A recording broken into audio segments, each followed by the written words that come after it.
আমরা উপজেলা প্রশাসনের কার্যালয় থেকে যুক্ত হয়েছি। আমরা এখানে আসার সাথে সাথে কিছু মানুষ উপজেলা প্রশাসন আমরা দেখেছি এসেছে, আসলে জিজ্ঞেস করেছে, তারা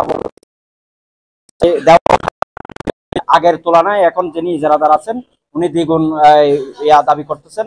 তো সেই জন্য তারা এখানে সমবেত হয়েছেন। তারা অলরেডি একটা স্মারকলিপি এনেছেন উপজেলা প্রশাসনকে দেওয়ার জন্য, সেটি অলরেডি উপজেলা প্রশাসনের সহকারীকে তারা দিয়েছেন, এটা রিসিভ করেছেন। যেহেতু উপজেলা প্রশাসনের ইউনো মহোদয় নাই, সেজন্য তিনি সরাসরি জিনিসটা হ্যান্ডেল করতে পারেন এবং উপজেলা প্রশাসনের যিনি সহকারী প্রশাসনিক কর্মকর্তা ফয়সাল আহমদ, যিনি তাদের দরখাস্তটা রিসিভ করছেন।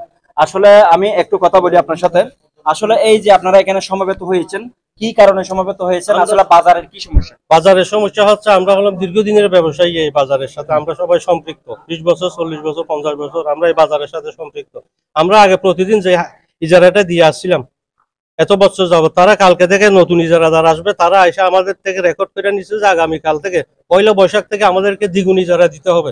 যে 200 টাকা দিতে তাকে 400 টাকা দিতে হবে, যে 400 টাকা দিতে তাকে 800 টাকা দিতে হবে।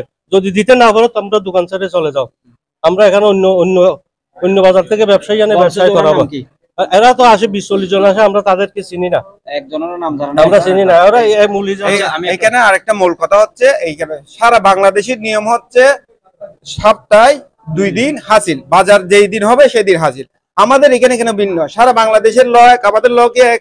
আমরা সাধারণ ব্যবসায়ী ক্যাটাগরির মানুষ, আমাদের প্রতিদিন কেন হাসিল দিতে হবে? সারা বাংলাদেশের নিয়ম হচ্ছে সপ্তাহে 2 দিন, আমাদের কেন প্রতিদিন দিতে হবে?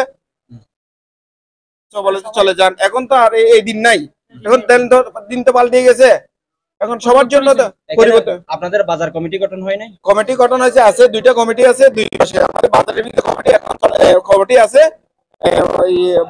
বর্তমানে কমিটির সভাপতি আমাদের মামা।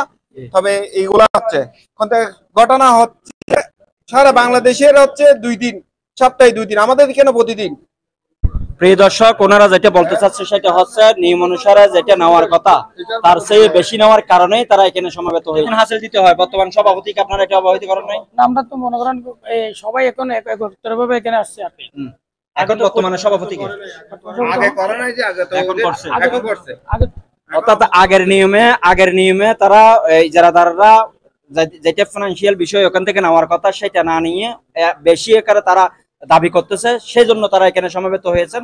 আমি সংশ্লিষ্ট উপজেলা প্রশাসন যারা দায়িত্বে আছেন এবং যারা এই বাজার ইজারাদারের ওয়ার্ক অর্ডার পেয়েছেন তাদেরকে অনুরোধ করব বাজার কমিটির সাথে এবং উপজেলা প্রশাসনের সাথে সমন্বয় করে এটা যাতে দ্রুত সমাধান করা যায় সেই বিষয়ে আপনারা সংশ্লিষ্ট মহলের সাথে কথা বলে দ্রুত পদক্ষেপ নেবেন। ধন্যবাদ।